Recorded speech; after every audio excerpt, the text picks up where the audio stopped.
इस online class में मैं समस्त विद्यार्थियों का स्वागत करता हूं। आइए हम सभी लोग माता सरस्वती जी के चरणों में प्रणाम करते हुए अपने अध्ययन कार्य को आगे बढ़ाते हैं। महादेवी वर्मा जी के द्वारा लिखित संस्मरणात्मक रेखाचित्र, जिसको कि हम आज पढ़ने वाले हैं, भक्ति नामक शीर्षक से आपके सामने प्रस्तुत है। भक्तिन कैसी हैं? छोटे कद, लंबाई ज़्यादा नहीं है, दुबली शरीर वाली, दुबली पतली है। भक्तिन अपने पतले होठों के कोनों में दृढ़ संकल्प और छोटी आंखों में एक विचित्र समझदारी लेकर, संकल्प भी है, समझदारी भी है। जिस दिन पहले पहले मेरे पास उपस्थित हुई थी, तब से आज तक एक युग का समय बीत चुका। बताइए, एक युग में हजारों हजारों वर्ष होते हैं और वो बात ये कह रही हैं कि एक युग का समय बीत चुका है। तो इस कहने के पीछे कुछ कारण है, जो कारण महादेवी वर्मा जी की पात्र उस भक्ति से जुड़ा हुआ है। पर जब कोई जिज्ञासु उसके इस संबंध में प्रश्न कर बैठता है, तब वह पलकों को आधी पुतलियों तक गिराकर और चिंतन की मुद्रा में ठुड्डी को ऊपर उठाकर विश्वास भरे कंठ से उत्तर देती है। यानी जब इस बारे में कोई भक्ति से पूछता है, तुम कितने दिन से महादेवी वर्मा के पास में हो, तो वो कैसे बताती थी? तुम पचय का बताई, यही 50 बरिस से संग रहित है। इसका अर्थ हुआ, आप लोगों को मैं क्या बताऊं, ये 50 साल हो गया जब से मैं महादेवी के साथ में रहती हूँ। जब वो पढ़ी लिखी नहीं है तो 50 साल का मतलब वो नहीं समझती है। वो चाहे आए हुए उसको 2-4 महीना ही हुआ हो, परंतु वह 50 साल बताती है, क्योंकि उसको 50 साल से कोई मतलब नहीं, उसका अर्थ वो नहीं समझती है। 50 साल कितना बड़ा होता है, इसका कोई उसे हिसाब नहीं लगाना है। इस हिसाब से मैं 75 की हुई, यानी उस भक्तिन के इस जोड़ के हिसाब से, अनुभव के हिसाब से महादेवी वर्मा की उम्र 75 साल की हो गई।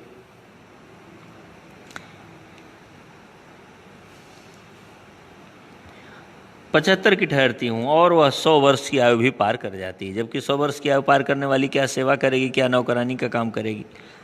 लेकिन जब वो अनपढ़ है तो वो अपने अंदाजे से बात बोलती है, वो उसका क्या अर्थ है लोग समझने वाले समझें।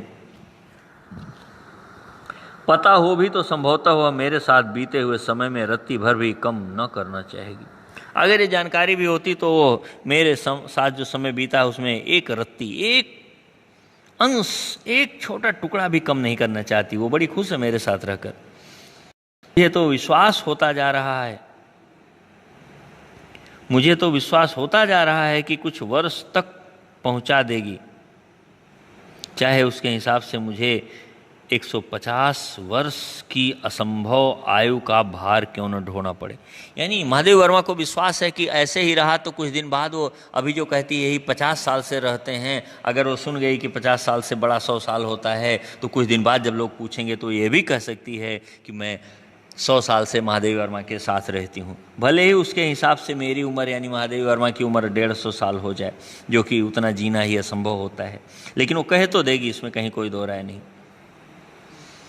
सेवक धर्म में हनुमान जी से स्पर्धा करने वाली भक्तिन किसी अंजना की पुत्री न होकर एक अनाम धन्या गोपालिका की कन्या है। नाम है लक्ष्मीन, अर्थात लक्ष्मी।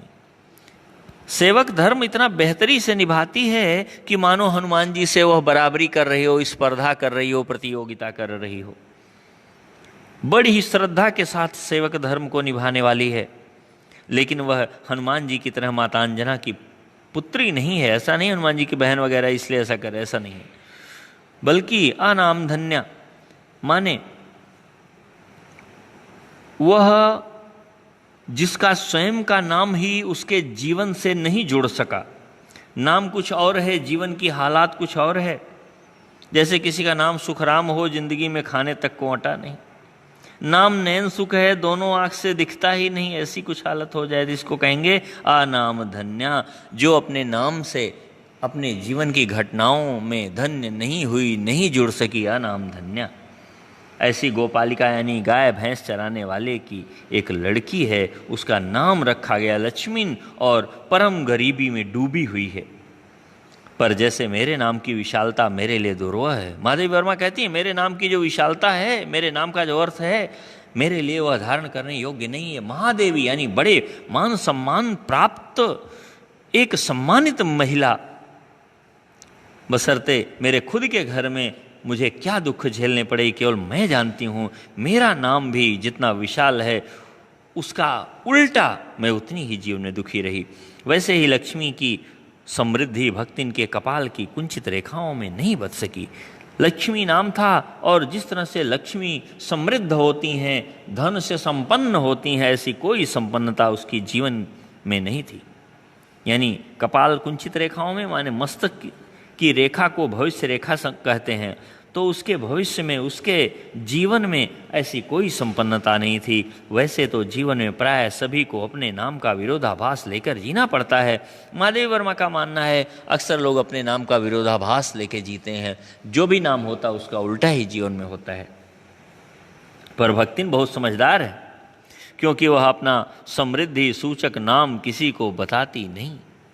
भाई नाम लक्ष्मी है और एक एक दाने को मोहताज है, ऐसा नाम वो किसी के सामने व्यक्त नहीं करती। केवल जब नौकर की खोज में आई थी तब ईमानदारी का परिचय देने के लिए उसने शेष इतिवृत्ति यानी अपनी कहानी के साथ यह भी बता दिया, पर इस प्रार्थना के साथ बताया था कि मैं कभी इस नाम का उपयोग न करूं। माने लक्ष्मी नाम से मैं कभी उसको न बुलाऊं, कोई और नाम रख लूं जो मुझे अच्छा लगे उस नाम से मैं बुलाऊं, क्योंकि मेरी जीवन की हालात और मेरा नाम दोनों जो है बड़ा विरोधी हैं, इसलिए मैं उस नाम से न बताऊं। ईमानदारी का परिचय देना था कि मैं झूठ नहीं बोल रही हूं, इसलिए उसने अपना वास्तविक नाम बताया था। उपनाम रखने की प्रतिभा होती, प्रतिमा नहीं प्रतिभा शब्द है, उपनाम रखने की प्रतिभा होती तो मैं सबसे पहले उसका प्रयोग अपने ऊपर करती। अगर मुझ में ये क्षमता होती कि मैं उपनाम रख पाती तो उसका प्रयोग मैं अपने ऊपर करती, पहले अपना ही नाम बदलती। इस तथ्य को देहातीन क्या जाने, वह देहात में रहने वाली स्त्री इस मेरे मर्म को कहाँ जान पाती। इसी से जब मैंने कंठी माला देखकर उसका नया नामकरण किया तब वह भक्तिन जैसे कवित्वहीन नाम को पाकर भी गदगद हो उठी। मैंने उसका नाम, गले में कंठी वगैरह पहनी हुई थी, माला वगैरह पहनी हुई थी, तो मैंने भक्तिन रख दिया। और यह नाम कवित्वहीन है यानी किसी विशेष अर्थ से हटके है, लेकिन ऐसा नाम पाकर के भी वो बड़ी खुश हुई। भक्तिन के जीवन का इतिवृत्ति बिना जाने हुए उसके स्वभाव को पूर्णतः क्या अंशतः समझना भी कठिन होगा।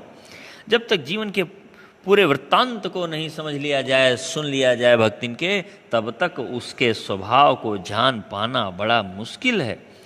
वह ऐतिहासिक झूसी में गांव प्रसिद्ध, ऐतिहासिक प्रसिद्ध गांव है झूसी, उसी में एक अहीर सूरमा की इकलौती बेटी ही नहीं, वह एक अहीर हैं जिनकी लड़की है, इकलौती लड़की है और कुछ दुख है। विमाता की किंवदंती बन जाने वाली, एक तो इकलौती लड़की है, भाई वगैरह है नहीं, बेटा है नहीं इसके पिता के पास, और विमाता की किंवदंती बन जाने वाली ममता की काय में भी, और सौतेली माँ से इसका बचपन पला बढ़ा हुआ है। इसके बचपन में सौतेली माँ ले आई गई और दुख की बात हुई। तो किंवदंती का अर्थ है लोगों द्वारा जानी गई या लोगों द्वारा कही गई। लोग इसे सौतेली माँ के द्वारा पालित, पिता की इकलौती, पीड़ा को बर्दाश्त करने वाली, पीड़ित जीवन बिताने वाली के रूप में ही जानते थे।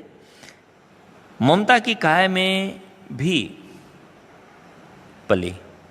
कैसी ममता की शरीर में पली है? जो मैंने आपको बताया कि सौतेली माँ ने पाला है। सौतेली माँ कहा जाता है कि कभी भी सुखकर तो नहीं ही होती। ये एक विडंबना ही होगी कि कोई सौतेली माँ भी बहुत स्नेह करने वाली हो, वरना सौतेली माँ कभी स्नेह करने वाली नहीं होती। 5 वर्ष की वय में उसे हड़िया ग्राम के एक संपन्न गोपालक की सबसे छोटी पुत्रवधू बनाकर पिता ने शास्त्र से 2 पग आगे रहने की ख्याति कमाई। तो पिता ने क्या किया, हड़िया नामक गांव में एक धन दौलत से संपन्न गोपालक था, एक यादव था, गाय वाय चराने वाला था।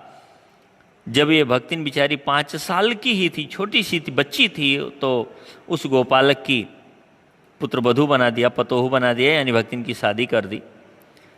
शास्त्र में जो लिखा था उससे भी 2 कदम आगे इसने चल के यश कमा लिया। मतलब अपने मन में बड़ा प्रसन्न हुआ, बड़ा ख्याति उसको मिली। ऐसा उसे लगा कि मैं जितने उम्र में शादी करने की बात उचित कही जाती उससे भी पहले मैंने शादी विवाह करके निपटा दिया।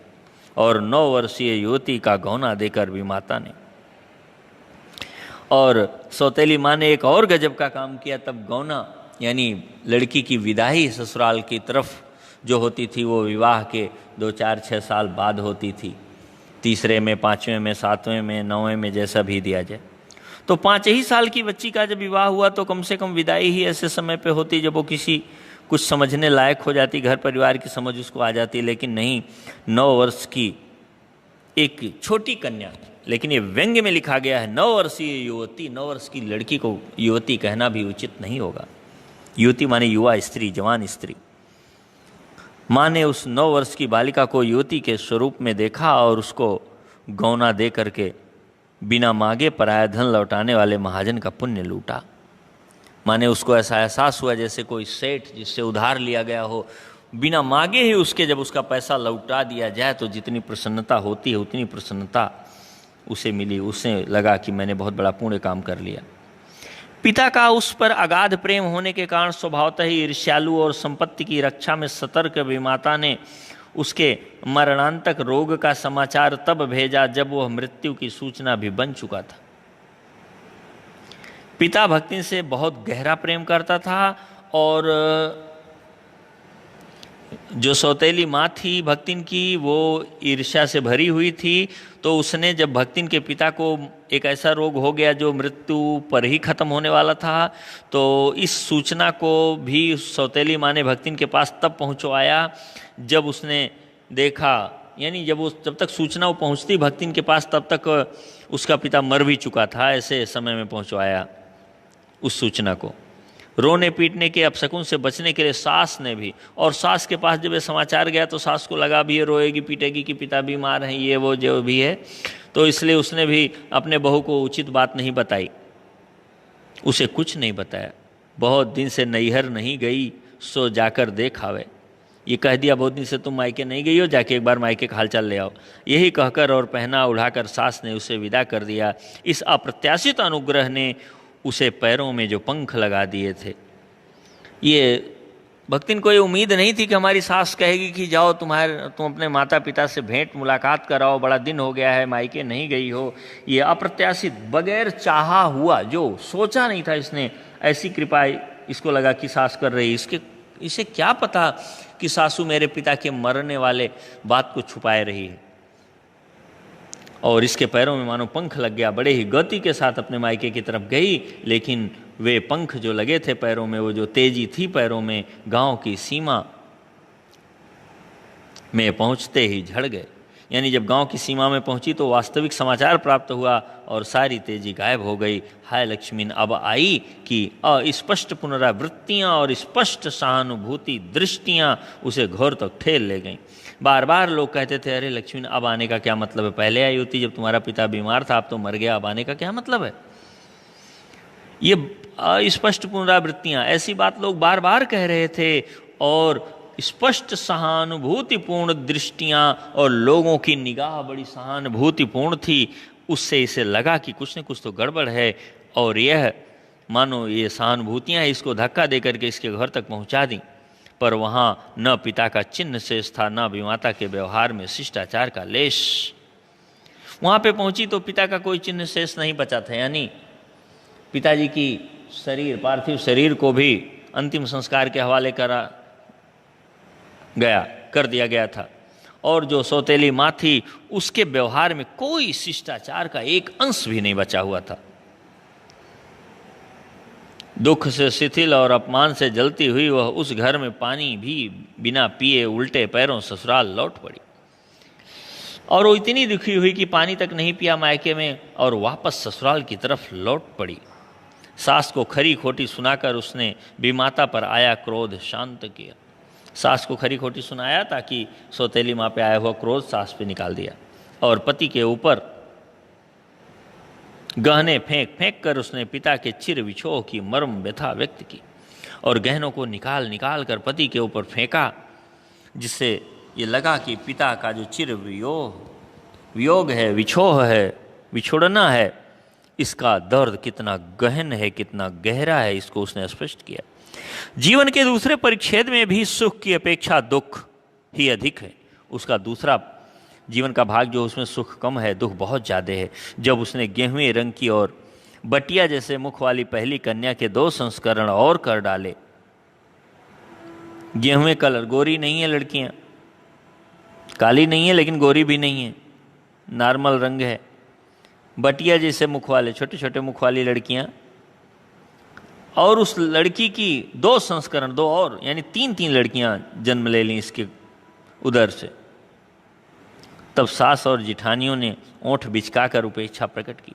तो सास और जिठानियों ने मुंह बिचका बिचका करके, ओंठ बिचका बिचका करके, ओंठ बना बना करके इसकी उपेक्षा की, अपमान किया। उचित भी था और उस माहौल के हिसाब से ठीक था। ये व्यंग्य है क्योंकि सास 3 कमाऊ वीरों की विधात्री बनकर, क्योंकि सास के पास 3 बेटे थे और पुत्र वधू के पास 3 बेटी, और 3 बेटों की माँ जो कि कमाने वाले बेटे हैं, ऐसे की माँ बनकर मचिया के ऊपर विराजमान पुरखिन के पद पर अभिषिक्त हो चुकी थी। इनकी सास जो थी, 3 बेटे कमाऊ थे, वो आराम से चारपाई पे बैठ करके आनंद मनाती थीं और पुरखिन कहलाती थीं कि बुजुर्ग हैं, वृद्धा हैं, भाई अब इनकी सेवा होनी चाहिए, कुछ भी नहीं करती वरती थी। और भक्ति ने एक 3 बेटी को जन्म दे दी है तो उसको क्यों ना अपमान मिले। ये समाज की एक गंदी मानसिकता है कि ऐसा अगर हो गया तो उसमें भक्तिन का क्या दोष, और इस पर अगर अपमानित कर रहे हैं लोग तो ये तो बहुत बड़ी गलती है उस समाज की, उन लोगों की। और दोनों जिठानियाँ काकभुसुंडी जैसे काले लालों की क्रमबद्ध सृष्टि करके इस पद के लिए उम्मीदवार थी। और जो पुरखिन का पद सास को मिला है, भक्तिन की दोनों जिठानियों को भी मिल जाएगा, क्योंकि 2 बेटे उनके काले काले मुख वाले जो हैं, कौवे जैसे, वो काकभुसुंडी माने कौवे जैसे एकदम जले शकल वाले 2 बेटे उनके जन्म ले लिए हैं जिठानियों के, इसलिए वो भी पुरखिन के पद पर अभिषिक्त होंगी। और ये भक्तिन बिचारी के 3 लड़की ही पैदा हुई हैं, इसलिए इसको दुख होगा, या इसको व्यंग्य सुनाया जाएगा, या इसको उचित मान सम्मान नहीं मिल पाएगा। ये गड़बड़ हो गई। छोटी बहू के लीक को छोड़कर चलने के कारण उसे दंड मिलना आवश्यक हो गया। छोटी बहू ने लीक छोड़कर चलने का काम किया, यानी सबको पुत्र पैदा होते थे, इसके उधर से पुत्री का जन्म हो गया, इसलिए उसको दंड मिलेगा। क्या दंड मिलेगा? सामाजिक दंड मिलेगा। क्या दंड मिलेगा? घर परिवार उसका मान नहीं करेंगे, खाने पीने हर चीज में उसका अपमान होगा। जिठानियाँ बैठकर लोग चर्चा करती। परिणाम क्या हुआ? ये जिठानियाँ जो थीं वो बैठ करके केवल चुगली चाई करती, इधर का उधर जोड़ती, फालतू की बात करती। उनके कलूटे लड़के धूल उड़ाते, वह मट्ठा फेरती, कूटती, पीसती, रांधती, और उनकी नन्ही लड़कियां क्या करती आगे बताएंगे। जिठानियां आराम से खाली बैठ के मजे लेती और बेचारी भक्तिन जो है मट्ठा मारती, कूटने पीसने का काम वही करती, खाना पकाने का काम, रांधना माने खाना पकाने का काम, कूटती पीसती माने धान कूटना, गेहूं पीसना इत्यादि काम सब करती। और जिठानियों के लड़के काले कलूटे भले थे लेकिन केवल धूल उड़ाते, मौज लेते, जिंदगी की मौज मस्ती, बचपन का आनंद लेते, वो लोग कोई काम नहीं करते। और भक्तिन की छोटी छोटी बच्चियां बेचारी वो क्या करती? गोबर उठाती, गोबर बीनती, कंडे पाथती, उपलें कंडे जो भी कह लीजिए, उनको पाथती यानी बनाती। जिठानियाँ अपने भात पर सफ़ेद राब रख कर गाढ़ा दूध डालती। जिठानियों के खाने में चावल रखा जाता, उसके ऊपर राब डाली जाती, यानी माड़ राब, चावल का गाढ़ा भाग लिक्विड के रूप में जो होता है, और उसके ऊपर दूध डालती और आराम से खाना खाती। और अपने गुड़ की डली के साथ कठौती में मट्ठा पीती और गुड़ का पार्ट लेकर के, गुड़ का छोटा सा टुकड़ा लेकर के आराम से मट्ठा पीती। और उसकी लड़कियां यानी भक्तिन की लड़कियां चने बाजरे की घुघरी चबाती। भक्तिन की लड़कियों को चने और बाजरे की घुघरी दे दी जाती। वे बिचारी न तो प्रेम पाती, न तो खाने पीने की चीज़ों को अच्छे ढंग से प्राप्त कर पाती। इस दंड विधान के भीतर कोई ऐसी धारा नहीं थी जिसके अनुसार खोटे सिक्कों की टकसाल जैसी पत्नी के पति को विरक्त किया जा सकता है। ये जो दंड विधान था, इसमें ऐसा कोई जुगाड़ नहीं था कि पति से भी इसको परेशान करवाया जाता। खोटे सिक्कों की टकसाल जैसी पत्नी के पति को विरक्त किया जाए, यानी वो जो खोटे सिक्के के रूप में वे लोग थे, जो भक्तिन को परेशान किया करते थे, उनका इसमें बस नहीं चलता था कि पति से भी उसको दंडित करवाएं। बस वो लोग खुद तो बहुत परेशान करती थी, लेकिन भक्तिन की भाग्य इतनी अच्छी थी कि उसका पति उसे स्नेह करता था, उसे कुछ भी परेशान नहीं करता था। सारी चुगली चबाई की परिणति उसके पत्नी प्रेम को बढ़ा करके ही होती। जितनी चुगली चाहे होती, हर चुगली के बाद उसका पति उसको और मानता। जिठानियां बात बात पर धमाधम पीटी कूटी जाती, और जिठानियां अपने पति से चुगली चाई करने के नाते बार बार खूब ठोकी पीटी जाती, यानी उनकी धुलाई हो जाती, धौल धप्प हो जाती, मार पीट खाती। पर उसके पति ने उसे कभी उंगली से भी नहीं छुआई, कभी उंगली भी नहीं छुआई। लेकिन भक्तिन के पति ने उसे कभी मारा पीटा नहीं।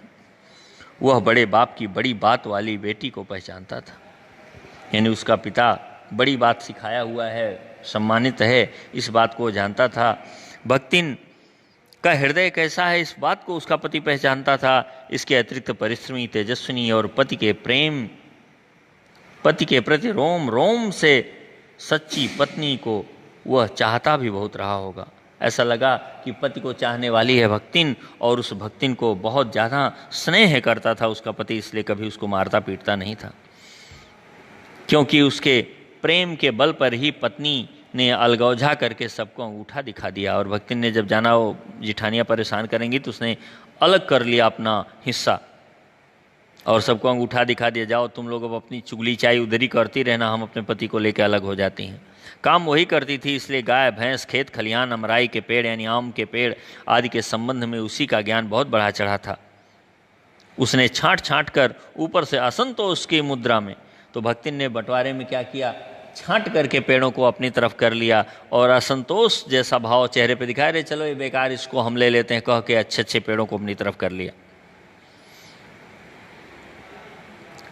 असंतोष की मुद्रा के साथ और भीतर से पुलकित होते हुए जो कुछ लिया वह सबसे अच्छा भी रहा। बाहर से दिखाती कह रहे जो बेकार वो मैं ले रही हूँ, अंदर से खुश होती चलो मैं अच्छा वाला चुन ले रही हूँ। ऐसा करती हुई अच्छी चीज़ों को उसने अपने पास रख लिया। और इसके साथ ही परिश्रमी दंपत्ति के निरंतर प्रयास से उसका सोना बन जाना भी स्वाभाविक हो गया। और दोनों पति पत्नी इतने परिश्रमी थे कि उनके प्रयास के कारण वह संपूर्ण चीज़ें सोना बन गईं, बड़ी प्रभावशाली बन गईं, भक्तिन के लिए लाभ देने वाली बन गईं। और इस तरह से भक्तिन ने अपना गृहस्थ जीवन प्रारंभ किया। आज का वीडियो बस इतना ही, अगले वीडियो में फिर मिलेंगे। आप लोगों को बहुत बहुत धन्यवाद इन ऑनलाइन कक्षाओं में उपस्थित होने के लिए।